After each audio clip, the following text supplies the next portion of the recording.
Schools closed, runways melting, rail lines buckling as Britain bakes in the heatwave. The severe heat has seen flights suspended at Luton Airport and Bryce Norton, rail services cancelled, millions working from home and hospitals under pressure. Renewed calls to take care in open water as yet another teenager loses their life. The red extreme weather warnings are still in place ahead of predicted record-breaking highs in England tomorrow. Large parts of the UK are sweltering tonight in what's set to be the hottest heat wave on record, with warnings that temperatures will rise even further tomorrow. It reached 38.1 Celsius in Suffolk today. That's more than 100 degrees Fahrenheit. That's shy of a new record. Wales, though, reached 37.1 Celsius, its hottest day ever. And Scotland and Northern Ireland peaked above 30 degrees. That was enough to cause chaos and death across the UK. A melting runway is thought to have shut Luton Airport and RAF Bryce Norton. Many train services have been suspended, schools closed for the day or shut early, and a 16-year-old boy tragically died at a lake in Berkshire. Tonight, we'll have the latest on the extreme heat impacts from our reporters across the country and further afield. But first, here's Geraint Vincent. As another summer heads towards an uncomfortable height, take another look at the place we like to call our green and pleasant land. In places, it's not so green and pleasant. Well, maybe if you can get off work and find your way to the water. But the message from the government is clear. This weather is not so much to be enjoyed as to be wary of. I think it's about common sense, following the advice, public health advice from the UK HSA in terms of hydration, covering up, being in the shade, avoiding the times of the day when the heat is at its peak. There's a particular message, particularly for teenagers, children, some of those who may be tempted to go for a swim. There's significant dangers of that. Tragedy took another teenage life today. A 16-year-old boy drowned after getting into difficulty in a lake in Berkshire. His death follows similar fatal incidents in Manchester and Northumberland over the weekend. But an extreme heat warning means that temperatures are so high, they represent a risk to everyone's health, and care must be taken to avoid their effects. Although some people are most vulnerable, particularly those in older age groups, those with heart and lung conditions, these temperatures are so unusually high that everybody can be affected. Some schools were closed today, others will close tomorrow because of the heat. But it's already taken its toll on parts of the transport infrastructure. Luton Airport suspended all flights for a few hours this afternoon after high temperatures caused a defect on the runway. And trains are running at half the speed because the tracks can't take the heat. Well, there was at least one corner of cool air at Birmingham New Street.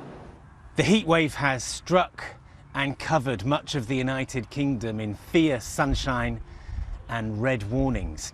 And throughout the afternoon, on stretches of bleached out parkland like this, the temperature climbs and climbs again. Tonight's the hottest day of the year as the sun beats down on the capital. Trains cancelled, buses bake and temperatures rise on the tube.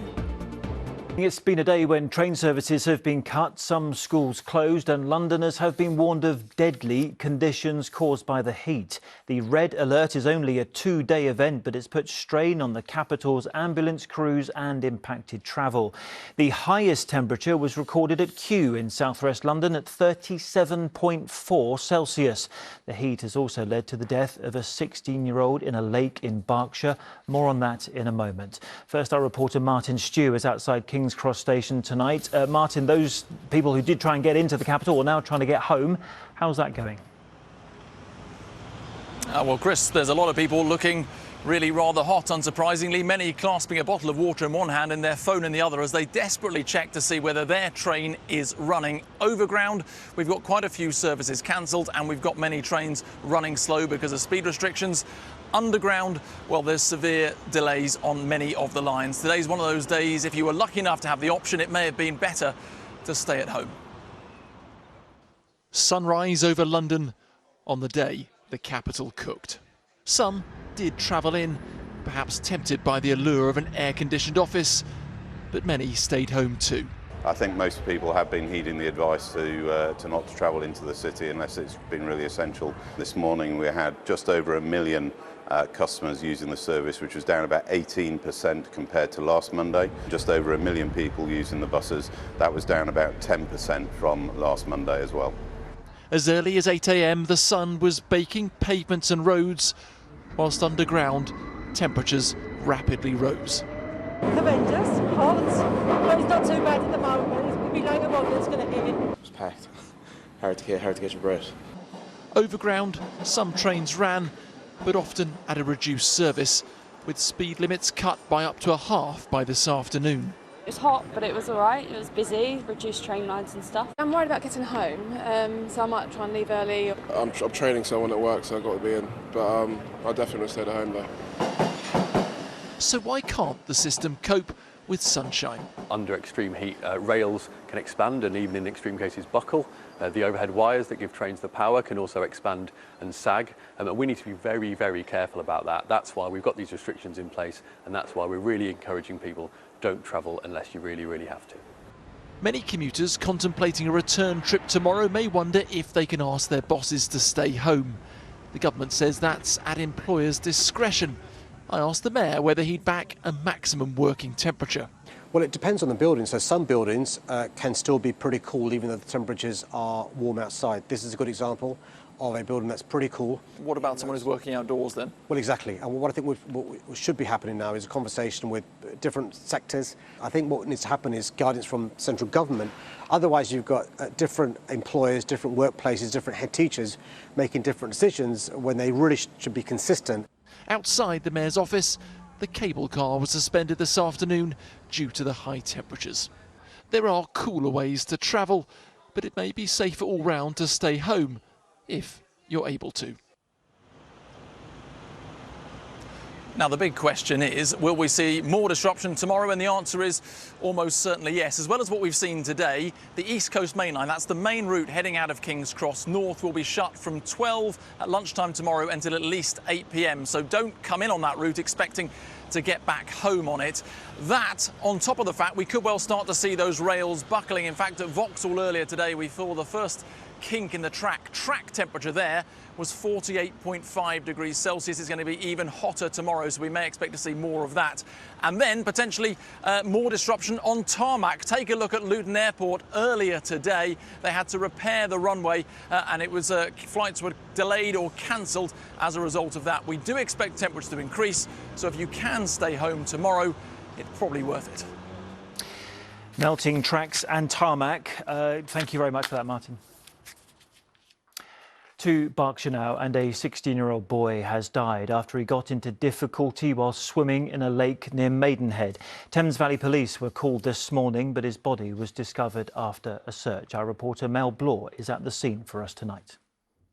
Well, yes, the alarm was raised just before midday here at Bray Lake following reports that a teenage boy had gotten into difficulty in the water. A search was carried out by local fire service and the National Police air search, but sadly the boy's body was found just after 1:30 this afternoon. Now, lots of water sports take place on this lake, including windsurfing and sailing, but I'm told by staff here that the boy was not taking part in any organised or supervised activity and had jumped over a locked gate to get to the lake. In fact, some of the staff here helped in the rescue attempt before emergency services arrived at the scene. Well, tonight an investigation is underway to determine exactly what happened. The incident has prompted the emergency services to once again issue urgent appeals for people to stay out of dangerous waterways and reservoirs. Of course, with the soaring temperatures, some people will be tempted to cool off in the water, but it can be colder than you think, and often there are hidden dangers lurking beneath. Well, thoughts here in Maidenhead are with the boy's family tonight. Police say they're being supported by specialist officers at this very difficult time. Mel Blore in Maidenhead. Now, the heat is so severe that City Hall has brought in emergency measures temporarily to secure accommodation for people sleeping on the streets. It's the first time ever it's been actioned for heat. Ordinarily, the measures are triggered when winter temperatures fall below zero. Our reporter Antoine Allen spent the day with St Mungo's, the charity which supports rough sleepers, and many are still living outside in these conditions. Now you're trying to sleep. We're just worried about you because it's really hot today. Whilst many try to stay in the shade, St Mungo's outreach workers spend the day outside in the extreme weather. Hiya. We're just out offering water and sun cream for the heat. Are you interested in anything? Walking across Westminster to give much needed protection to London's vulnerable rough sleepers. You're staying in the sun all day. Tom's team has a life-saving role of checking on those unable to escape the hot weather. We've just met someone who drinks alcohol, so is more at risk than the average person as well, and is not accepted the sun cream or a place to go or any water. So my colleague's just calling NHS 111 for a bit of advice, see if maybe if he's got concerns about his well-being, they might come out and send an ambulance out to see him. Those that did not want to speak directly to us told Tom about their heatwave fears. It's dangerous out here at the moment. It is. St Mungo's award-winning support for homeless people started in 1969. In recent years, their with the cost of living crisis as well, we are seeing the numbers increase again on the street, and so we need to keep that momentum because we need to make sure that actually organisations like St Mungo's aren't needed in the long term. Westminster's one of the most affluent and influential areas in the country, but it also has the highest number of homeless people in the UK. Now, today is an emergency, so they are receiving support, but as hot weather like this becomes more frequent, the question is, what is the government doing to ensure they get permanent help? The government's Levelling Up department has helped charities like St Mungo's prepare for tomorrow's hot weather. Their advice for anyone that sees a vulnerable rough sleeper during the heatwave is ask how they are, or contact StreetLink or call 111. Antoine Allen, ITV News.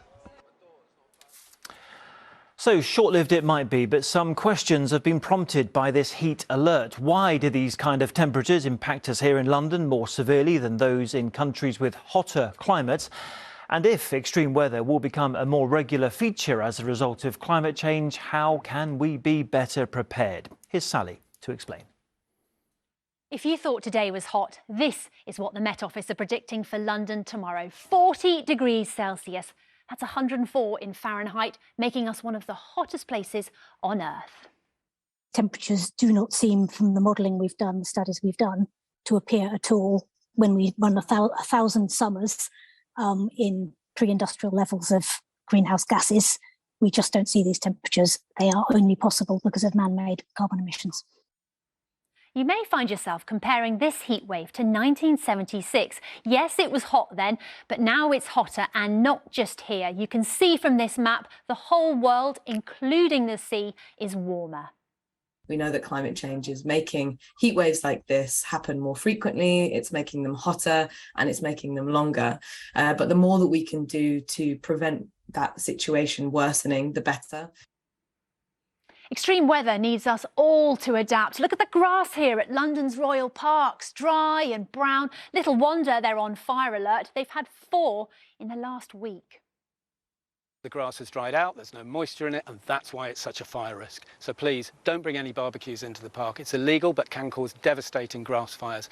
Also, don't put cigarettes out on the grass, and don't leave any glass out, which can magnify the sun's rays and cause a grass fire. So please, enjoy the parks, but leave no trace.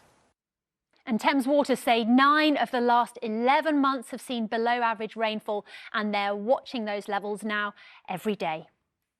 We're also asking all customers in homes and businesses to pull back on that non-essential use.